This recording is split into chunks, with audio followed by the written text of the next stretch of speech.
Bonjour à tous et à toutes, bienvenue dans cette nouvelle vidéo, j'espère que vous allez bien.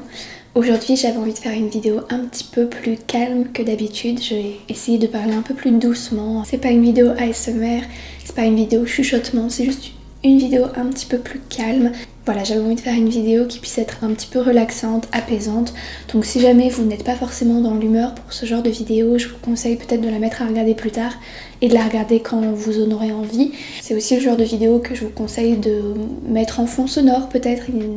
Il va y avoir des images à l'écran, mais si vous ne les voyez pas, ce n'est pas grave. Comme vous avez pu le voir dans le titre, c'est une vidéo qui va parler de pierres semi-précieuses, de pierres fines et de signification un petit peu de lithologie. Cette vidéo est la suite de la vidéo que j'avais faite il y a un mois de ça sur mes bijoux de piercing. Si vous souhaitez aller la voir, n'hésitez pas. C'est une vidéo dans laquelle je vous parle de mes bijoux de piercing et des pierres semi-précieuses qui y sont attachées dessus. Que ce soit l'astrologie ou la lithologie, ce ne sont pas des sciences à proprement parler. En tout cas, je trouve que s'y intéresser et y croire apporte beaucoup de magie dans la vie. Et je respecte complètement les personnes qui y croient. Maintenant, autre petit disclaimer, je ne suis pas certaine des bienfaits des pierres que j'ai. Je les aime plutôt pour des raisons de spiritualité et de symbolique. J'ai majoritairement des colliers et des pendentifs et en fait je vais simplement les changer en fonction des jours, en fonction de mon humeur. Tel jour je vais me sentir plus comme ça, donc je vais prendre telle pierre, etc. Voilà pour cette petite introduction. J'ai conscience que pour beaucoup de personnes ça peut sembler être un peu étrange comme sujet. S'il vous plaît, regardez cette vidéo pour ce qu'elle est, c'est-à-dire une vidéo dans laquelle je vais peut-être vous apprendre des choses. Si jamais vous êtes extrêmement calé sur la lithologie, vous allez peut-être entendre des choses qui vont vous surprendre. Enfin, pas vous surprendre, mais disons vous étonner parce que vous ne pensez pas la même chose. C'est pas grave, je ne détiens pas la vérité absolue sur les pierres. Et il est très probable que vous en sachiez plus que moi si vous tombez sur cette vidéo en vous y connaissant en lithologie. Donc n'hésitez pas à partager votre savoir, toujours dans la bienveillance. C'est l'idée de cette vidéo. Je vous le dis tout de suite, j'ai pas énormément de bijoux en pierre.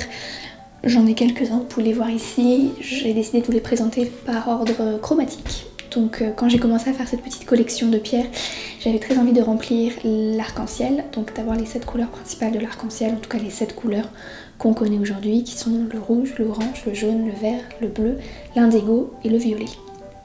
Ou le mauve plutôt. Bon. Il y a un nombre bien plus important de couleurs en réalité. C'est simplement parce que je trouve que c'est un moyen de les ranger qui est assez parlant, d'autant qu'en plus vous allez voir que ça suit aussi les chakras.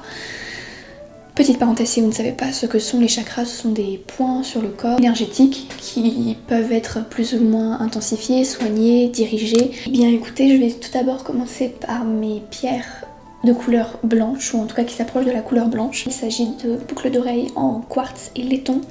Alors le quartz clair, c'est une pierre assez rigolote parce que du coup c'est une pierre complètement transparente. J'aime bien sa signification puisque c'est une pierre tout simplement de purification, comme on pourrait l'associer à la couleur blanche tout simplement. Et ce qui est assez rigolo, c'est qu'il n'y a pas vraiment de signe astrologique associé, c'est vraiment, ça correspond à peu près à tous les signes astrologiques, ce genre de pierre un peu banale on peut dire. Sinon c'est aussi une pierre qui est associée au chakra de la couronne, qui est le chakra qui se trouve tout au-dessus de la tête. Ça est celui qui donc fait référence à l'élévation spirituelle. Ensuite, ce n'est pas vraiment une pierre, mais je tenais à le présenter, j'ai un pendentif en forme de cœur en nacre. Et la nacre, donc ce n'est pas une pierre au sens minéral, puisque c'est minéral mais c'est d'origine organique. Il a une signification particulière ce cœur à mes yeux, mais je ne peux pas m'attarder là-dessus. C'est assez personnel. En tout cas, je voulais le présenter parce que ça fait partie de la couleur blanche pour moi. La première couleur de l'arc-en-ciel, c'est le rouge, mais je voulais commencer avec ce collier en quartz rose, simplement puisque le rose c'est une sorte de rouge techniquement, d'un point de vue couleur, parce que la pierre est assez grosse comme ça en forme de goutte, et donc le quartz rose. Le quartz rose c'est peut-être c'est sûrement une pierre que vous connaissez déjà, c'est la pierre qui est associée à l'amour, souvent la pierre qu'on conseille lorsque les personnes veulent trouver l'amour, soigner un chagrin d'amour, ce genre de choses. C'est une pierre qui est associée au chakra du cœur forcément, et le signe astrologique associé à cette pierre, c'est le signe du taureau. Donc c'est le mien, je suis du signe du taureau et c'est vrai que voilà, je l'aime beaucoup et c'est un cadeau de ma meilleure amie. Si tu passes par là Léa, merci beaucoup. C'est le seul pendentif rose que j'ai, quoique je pourrais le mettre dans la même catégorie puisque c'est une sorte de rose rouge encore une fois. J'ai ce collier là, donc le pendentif est accroché à la chaîne en fait.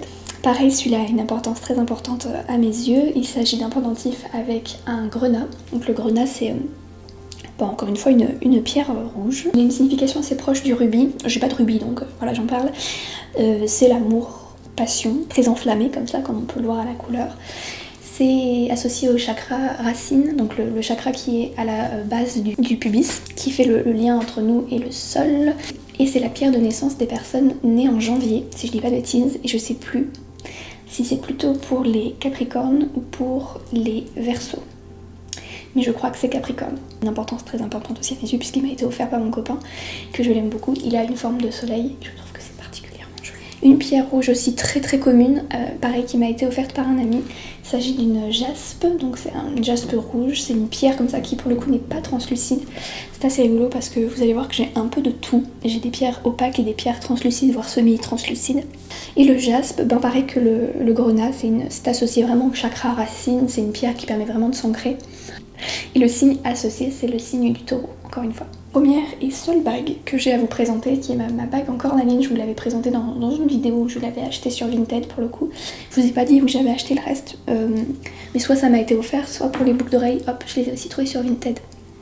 Et donc pareil pour cette bague, je l'ai trouvée sur Vinted, je la trouve absolument jolie, elle est absolument magnifique, elle a une forme en amande ça s'appelle, et ça a une signification dans la chrétienté que je trouve assez chouette, ça représente la renaissance en fait, c'est une forme un petit peu de vulve. Je la trouve magnifique, elle est d'une jolie translucidité et j'ai pas précisé ce que c'était, de la cornaline, qui est la pierre associée à la sexualité tout simplement, ou à la fertilité. Le chakra associé c'est le chakra sacré qui est le chakra du nombril, et le signe associé c'est le signe du scorpion. Donc voilà, encore une fois ça fait des liens entre la sexualité puisque le signe du scorpion c'est un signe assez sensuel. Vous êtes content d'apprendre tout ça, j'espère vraiment que vous prenez cette vidéo de manière assez avec beaucoup de recul parce que c'est vraiment une vidéo qui est là pour divertir sur la spiritualité, mais il faut pas prendre trop au sérieux non plus quoi. Je pense qu'il faut être un peu... Voilà. Moi ça me plaît parce que j'aime beaucoup les significations, cacher des choses, mais c'est pas grave si c'est pas votre cas. Je continue avec un pendentif qui aussi vient de Vinted, chez la même vendeuse, je l'avais acheté. C'est un collier en plaqué or comme ça, et le pendentif c'est, peut-être que vous le verrez, c'est de l'ambre. Encore une fois ce n'est pas une pierre minérale mais c'est une pierre organique comme le nacre, puisque ça vient de la résine qui est fossilisée. Encore une fois, je l'ai déjà dit, mais l'ambre, c'est simplement parce que c'est mon prénom et que j'aime beaucoup cette pierre, je la trouve très belle. Et j'ai pas trouvé vraiment de signe astrologique associé à l'ambre. Je sais que c'est plutôt associé, encore une fois, au chakra sacré, donc le chakra du nombril. Voilà, j'ai vu que ça pouvait être associé au signe du taureau. J'ai cherché, mais j'ai pas vraiment trouvé de signe associé spécifiquement à l'ambre. Là, on a traversé le rouge et le orange et on arrive sur le jaune. Je n'ai pas de pierre proprement parlée jaune. Mais pour remplir cette couleur, je voulais vous présenter mon collier en plaqué or, puisque l'or c'est plutôt de couleur jaune. Il s'agit du coup d'un pendentif taureau, tout simplement, encore une fois, puisque c'est mon signe astrologique. Voilà, je le trouve très beau. Et d'ailleurs, petite parenthèse, mais toutes les personnes que je connais qui ont des pendentifs avec leur signe astrologique sont du signe du taureau. Voilà, donc mes amis. Je trouvais que c'était assez marrant. Je pense que c'est simplement parce que c'est le meilleur signe astrologique. L'or doit avoir des significations, mais j'avoue que j'ai pas cherché. Ensuite, on arrive sur la couleur verte, et là, c'est peut-être le bijou que j'ai qui a le plus de pierres matière dessus, puisqu'il s'agit d'un collier complet en perles de malachite. Il me vient de ma maman, qui l'avait reçu en cadeau, et il vient d'Égypte. Donc la malachite, c'est une pierre verte opaque qui a plein de nuances, et je trouve que c'est vraiment une des plus belles pierres. J'adore ce vert, c'est une sorte de vert forêt très très nature, et donc bien sûr qui est encore une fois associé au chakra du cœur. C'est encore une fois une pierre de protection, c'est vraiment une pierre qui est associée à l'amour et donc au chakra du cœur, et le signe associé, il y en a plusieurs pour le coup, mais comme pour beaucoup de pierres il y a souvent beaucoup de signes associés. En tout cas moi j'avais trouvé notamment le taureau, puisqu'encore une fois c'est le signe associé au chakra du cœur, mais aussi le signe du scorpion. Ensuite c'est peut-être une des pierres que j'ai depuis super longtemps, pour le coup elle vient de France, elle m'avait été aussi offerte par un membre de ma famille. C'est une pierre verte, vert bleuté, l'amazonite, que j'ai beaucoup porté, que je porte un peu moins maintenant. Encore une fois, c'est une pierre opaque, elle est plutôt associée au chakra de la gorge, ici, qui est le chakra qui est associé à la parole. Donc souvent quand on a un problème à la gorge, c'est qu'on a du mal à dire les choses, par exemple, associé au signe du poisson. C'est une pierre bleue, j'imagine, non, j'en sais rien, une pierre aquatique un peu. Alors cette pierre là, pareil, une toute petite pierre verte que j'ai achetée en Slovénie quand j'étais dans une boutique de pierre, très honnêtement. Je recommande pas forcément parce qu'on sait pas toujours la provenance. Je l'ai pris parce que j'aimais beaucoup ses nuances et je crois, mais je me souviens plus du nom, je crois que c'est une chrysocole mais je ne suis pas sûre. Donc c'est une pierre plutôt associée au signe de la Vierge. Ça aide pour la communication, pour le réconfort, pour les prises de tête. Donc voilà, une pierre encore une fois qui aide dans les moments où on a du mal à dire les choses. Un autre pendentif est une pierre avec lequel je n'ai pas énormément d'informations. Il s'agit d'une aquamarine ou non, je crois qu'en français on dit egg marine, en anglais c'est aquamarine. Comme son nom l'indique, c'est une pierre transparente, bleu clair, extrêmement belle. Elle m'a été offerte encore une fois par un membre de ma famille. Elle vient de Madagascar, qui est un des pays où on extrait le plus de pierres, et je précise aussi que c'est un des pays les plus pauvres au monde et qui base une grande partie de ses exportations sur les minerais et les pierres. Et malheureusement, les personnes qui les extraient sont très très mal payées. Donc je voulais quand même rappeler ça, malgré qu'elle soit très belle, elle me rappelle aussi cette triste réalité. Sinon, c'est une pierre associée au chakra du troisième œil, encore une fois pour la clairvoyance, pour voir les choses plus claires. C'est la pierre de naissance des poissons, des personnes nées en mars en tout cas. Encore une pierre bleue, parce que c'est vraiment, je pense que vous pouvez le voir, couleur préférée. Et parmi tous les bleus, mon bleu préféré c'est le bleu outre-mer. C'est un pigment qu'on obtient en broyant une pierre qui est la lapis-lazuli, qui est donc une pierre d'un bleu outre-mer. Voilà, très très intense. Je l'ai acheté dans la même boutique que la chrysocole. Exactement comme la malachite, c'est une pierre des peintres, donc puisqu'on l'utilisait pour créer des pigments. Et c'est donc associé aussi, encore une fois, à la créativité, à la tendresse. Donc c'est plutôt quand on a des manques d'inspiration, on a besoin de créativité, c'est plutôt vers ce genre de pierre qu'on va se tourner, et c'est aussi encore une fois une pierre de protection. C'est associé au chakra du troisième œil, et le signe astrologique associé, c'est les sagittaires. Ensuite, dernière pierre bleue que j'ai à vous présenter, je vous les avais aussi déjà présentées, il s'agit de boucles d'oreilles pois avec ce que je pense être des sodalites, mais je n'en ai pas la certitude, mais ça y ressemble énormément.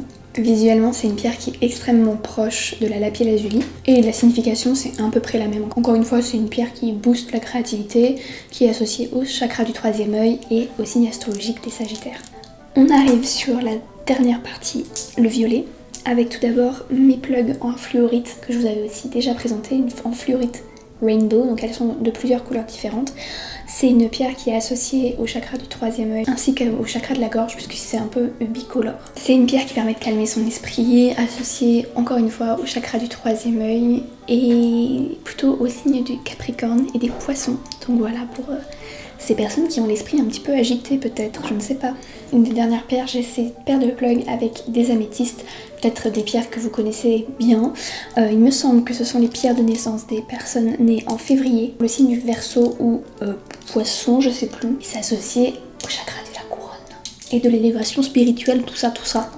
Dernière et une de mes préférées peut-être, il s'agit d'une hématite qu'on m'a offerte également, qui est une pierre assez lourde, très très dense, parce qu'elle contient beaucoup de fer, tout son nom, hématite. C'est une pierre qui est associée du coup au sang. C'est une pierre aussi associée du coup au chakra, je vous en avais déjà parlé, racine. Je porte un bijou mon nombril qui est avec des hématites aussi. C'est aussi une pierre qui est associée au signe du Scorpion. Si cette vidéo vous a plu, n'hésitez pas à mettre un like et à me partager en commentaire quelle est peut-être votre pierre préférée parmi celles que j'ai présentées ou simplement parmi les vôtres si vous en avez. Peut-être si vous en avez à me conseiller dans les teintes jaunes, ça me plairait bien parce que j'en ai pas vraiment. En tout cas, j'espère que cette vidéo vous a plu et je vous dis à la semaine prochaine pour une nouvelle vidéo. D'ici là, prenez soin de vous. Salut!